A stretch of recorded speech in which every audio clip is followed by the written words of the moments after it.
بسم آبن ولدن منفس قدسن حدا أملاخ آمن آمين. مزمور داويت معرف حدا مخرج فؤاد سبات زي سمع بمنقد حتى أنك زي كيد أب أخيوا ملاقت استدمازيت انبر اكوادقا نتحق اكزي أبهر بمئزاز حقوس نتحقون ليتن معلتن زستنتنو سبسي عوت إيو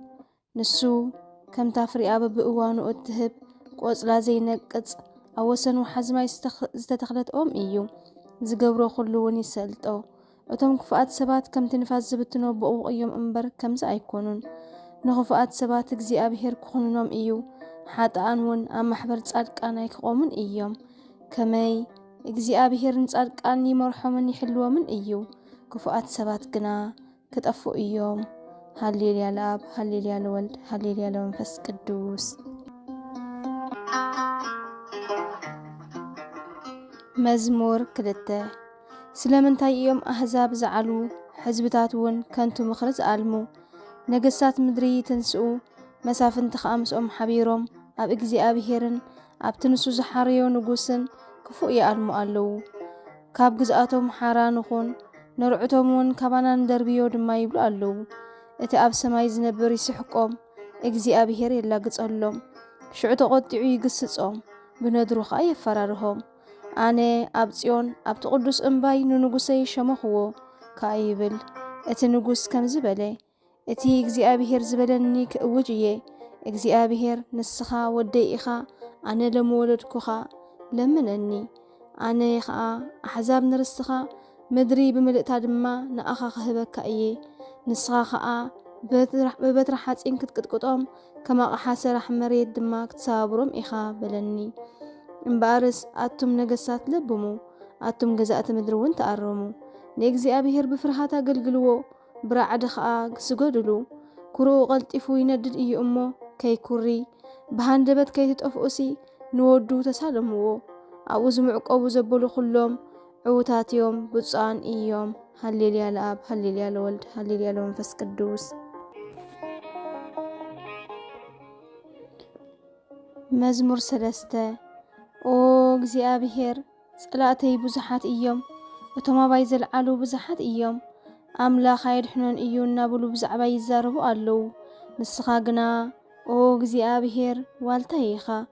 ክብረይን ርእሰይን ልዕሊ ተብላን ንስኻ ኢኻ ክረድኣኒ ናብ እግዚኣብሔር ኣእው ኣለኹ ካብ ቅዱስ እምባኡ ኸኣ ይምልሰለይ ተገምሰስኩ ድቃሱን ወሰደኒ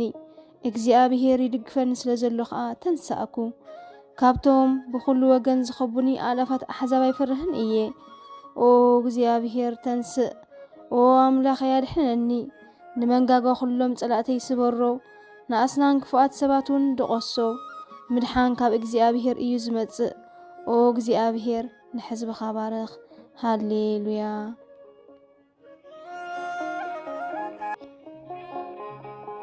መዝሙር 4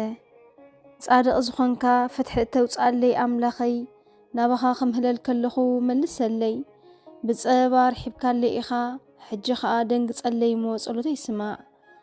ኣቱም ደቂ ሰብ ንኽብረይ ክሳብ መዓዝ ኢኹም እተሕስርዋ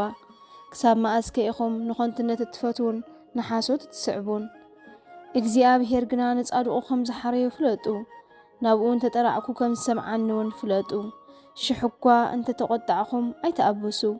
ኣብ መደቀሲኹም ኮንኩም ድማ ብህድኣት ብዛዕባዚ ኣዕሚዕኩም ሕሰቡ መስዋእቲ ጽድቂ ሰውዑ ኣብ እግዚኣብሔር ድማ ተወከሉ ብዙሓት ንሰናይ መን እዩ ዘርኤና ኦ እግዚኣብሔር ብርሃን ገጽካ ኣብርሃልና ይብሉ ኣለዉ እቲ ንስኻ ኣብ ልበይ ዝገበርካዮ ሓጐስ ግና ካብቲ እቶም እኽሎምን ወይኖምን ምስ በዝሐ ዝሕጐስዎ ኣዝዩ ዓዘዘ ኦ እግዚኣብሔር ንስኻ በይንኻ ኢኻ ብድሓን ትሕድረኒ እሞ ብሰላም እግምሰስን እድቅስን ኣለኹ ሃሌሉያ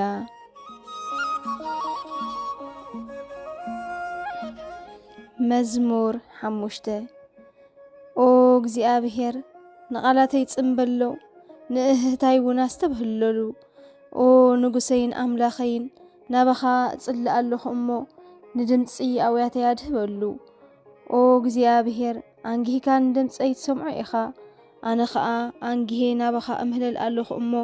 ክትምልሰለይ እጽብእ ኣለኹ ብኽፍኣት እትሕጐስ ኣምላኽ ኣይኮንካን እኩይ ድማ ምሳኻ ኣይሓድርን እዩ ዕብያት ኣብ ቅድሚ ገጽካ ኣይቆምን እዮም ንገበርቲ እከይ ዘበሉ ትጸልኦም ኢኻ ንስኻ ኦ እግዚኣብሔር ሓሶት ንዛረቡ ተጥፍኦም ንቐተልትን ንጠበርትን ከኣ ትፍንፍኖም ኢኻ ኣነ ግና ብብዝሒ ምሕረትካ ናብ ቤትካ ከኣቱ ናብ ቅድስቲ መቕደስካ ኣቢለ ኸኣ ብፍርሃት ክሰግድ እየ ኦ እግዚኣብሔር ጸላእተይ ብዙሓት እዮም ጽድቂ ክገብር ምርሓኒ ክስዕበካውን መንገዲ ያቕንዓለይ ጸላእተይ ዝብልዎ ኣይእመንን እዩ ልቦም ጥፍኣት ዝመልአ ጎረሮኦም ከም ዝውሕጥ ክፉት መቓብር እዩ ብመልሓሶም ይጥብሩ ኦ ኣምላኽ ንስኻ ኾንኖም ንሳቶም ኣብቲ ዝኣለሞ ምኽሪ ይውድቑ ካባኻ ዓልዮም እዮም እሞ ብዙሕ ኣበሳ ስለ ዝገበሩ ስጐጎም ኣባኻ ዝምዕቆቡ ኩሎም ግና ይተሓጐሱ ንስኻ ኣጽሊልካዮም ኢኻ እሞ ንዘለዓለም ዕልል ይበሉ ንስምካ ዘፍቅርዎ ድማ ብኣኻ ይፈስሑ ኦ እግዚኣብሔር ንጻድቕ ንስኻ ትባርኾ ከም ብዋልታኻ ብጸጋ ትኸቦ ሃሌሉያ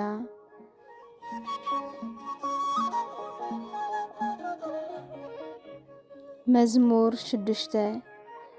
ኦ እግዚኣብሔር ብኹራኻ ኣይትግንሓኒ ብሓርቆትካ ድማ ኣይትቕጽዓኒ ኦ እግዚኣብሔር ደኺመ እየ እሞ መሓረኒ ኦ እግዚኣብሔር ኣዕጽምተይ ተሳቐየን እየን እሞ ኣጥዕየኒ ኣነ ኣዝየ ተሸቢረ ኣለኹ ንስኻኸ ኦ እግዚኣብሔር መዓዝ ኢኻ ትረድኣኒ ኦ እግዚኣብሔር ንዓና ግፈኒ ምእንቲ ምሕረትካ ካብ ሞት ኣድሕነኒ ኣብ ሃገረ ሞት ዝዝክረካ የልዎን ኣብ ሲኦል ከኣ ዘመስግነካ የልዎን ኣነ ብእህታ ሰልኬ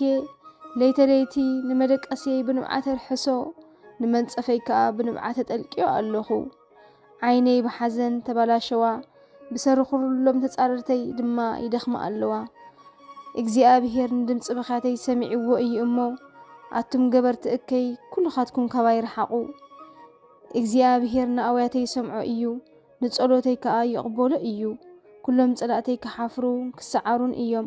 ብሃንደበት ሰንቢሎም ከኣ ንድሕሪት ክምለሱ እዮም ሃሌሉያ መዝሙር 7 ኦ እግዚኣብሔር ኣምላኸይ ኣባኻ ምዕቆብ ኣለኹ ካብ ኩሎም ሰጎጉተይ ኣድሕነንናና ግፈንን እንተዘይረዲእካኒ ግና ጸላእየይ ሓደ እኳ ክረድኣኒ ናብ ዘይክእለሉ ቦታ መንጢሉ ክወስደኒ እዩ ከም ኣንበሳ እውን ክሰላለዓኒ እዩ ኦ እግዚኣብሔር ኣምላኸይ ከምዚ ገይረ እንተደኣ ኾይነ ማለት ንሰበዲለ እንተደኣ ኾይነ